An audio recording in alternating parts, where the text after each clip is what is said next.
ਸਭ ਜਗ ਬੇਲੀ ਤੂੰ ਬੇਲੀ ਅਣਬੇਲੀ ਤੇ ਯਾਰਾਂ ਬਾਜ ਮੁਹੰਮਦ ਬਖਸ਼ਾ ਸੁਣਦੀ ਪਈ ਹਵੇਲੀ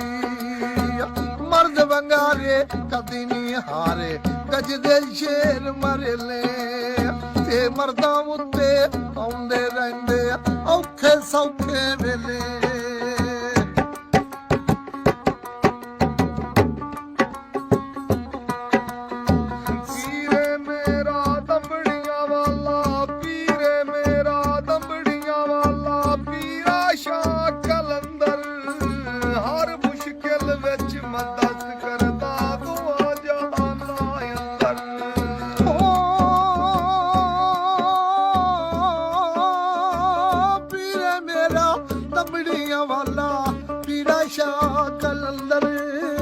हर मुश्किल विच मदद करदा दुआ जहां नहीं अंदर